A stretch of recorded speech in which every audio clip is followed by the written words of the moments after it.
The Invisible Monster by Monica Garcia Saenz. At the time of my reading this, as of April 27, 2020, we have over 3 million worldwide confirmed COVID-19 cases and over 208,000 worldwide deaths. This number has grown exponentially since I originally wrote this piece earlier this month. Over 208,000 people have been taken from us in the last few months by this horrible silent killer. And my heart just breaks.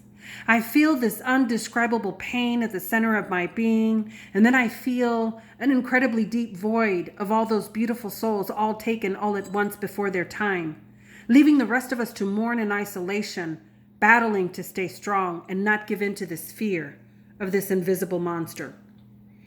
My heart breaks for each and every family member who was not able to say their last goodbye, take their last selfie, tell their last story, laugh their last laugh, say their last I'm sorry, or speak their last I love you.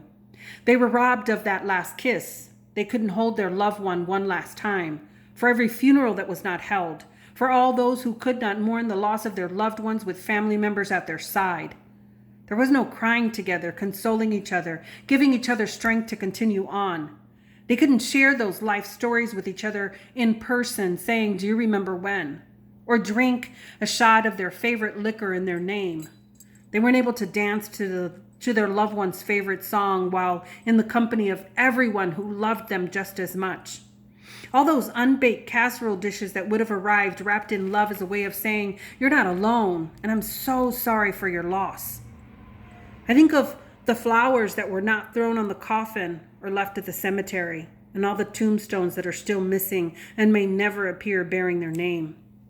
They've all been robbed of those incredibly valuable traditions we humans have carried for decades and centuries as a way of honoring the life of our loved ones in this joint rite of passage where we come together to say goodbye because somehow sharing the burden of that particular moment with others makes it slightly more bearable than having to do it alone.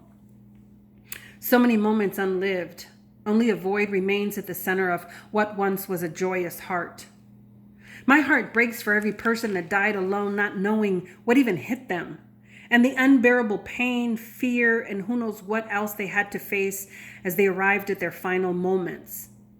They left this earth way too soon, not knowing they would never see their loved ones again, powerless to this invisible enemy. There were no proper goodbyes, no leaving their affairs in order, so many decisions unmade, futures lost. No 5 more minutes to say farewell, and I'll wait for you on the other side. So many lives have been interrupted abruptly and with savage cruelty. These people were just like you and me. They had things to do, places to discover, and people to hug.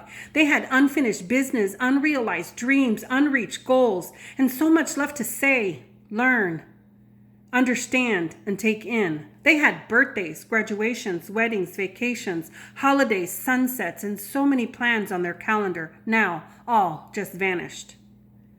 They left with a full to-do list. So many items left on their bucket list. They had memories to make, chapters to write, stories to tell, and legacies to leave behind. Their clock was stopped as they were taken too soon, too quickly, and not by choice. And then my heart breaks for all those unsung heroes who did know they could go, but fearlessly walked into the line of danger anyway. They stepped up and bravely showed up to do what needed to be done. They left by sacrifice, doing what they loved most, living their passion, helping others, serving those in need, making this world a better place with their love and their care. They knew they were risking it all, and in their sacrifice, reminding us of what it is to be an extraordinary human being. They are certainly the best of humanity. So many tears shed, so many moments lost, and so many memories unlived. Only a void remains at the center of what once was a heart in love. And to you, to everyone still remaining, this message is for you. When we started the year 2020 saying Happy New Year to our friends, family, and loved ones, surely none of us could have ever imagined what was to follow in the coming months.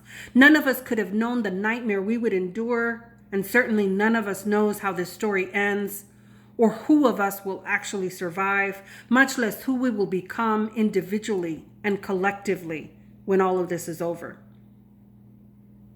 My prayer is that each of us find a way to become better and not bitter in the face of death itself. I pray that we manage to somehow release our fears, our anger, and our hate once and for all. I pray that we each find a seed of love buried somewhere in the depths of our heart and water it carefully that it may grow, flourish, and flow from us and out into the world through our thoughts, feelings, emotions, words, and daily actions, so that in doing so, the incredible loss of our many brothers and sisters to this deadly virus may not have been in vain. I pray that we honor each and every one of them by striving to become the very best human being we can from this point forward. I pray that we take at least one dream of our loved ones we have lost and make it a goal to realize it in their name before our time is up. I pray that we learn to love one another with compassion, with patience, with understanding, and in peace. I pray that we learn to love and respect our planet, taking responsibility for our choices that we make and the way that we live our lives, because it really does matter more than we have ever cared to admit. I pray that we discover self-love and uncover its incredible healing powers so that we can transform into that golden version of ourselves that our divine creator designed us to be. I pray that we wake up, level up, find our passion, live our purpose, grow spiritually, and evolve into a better, kinder, stronger, yet softer humanity than this planet has ever experienced. I pray that we somehow reach out to one another in love, in peace, and in solidarity, so that we can begin to heal from our wounds and from our pain.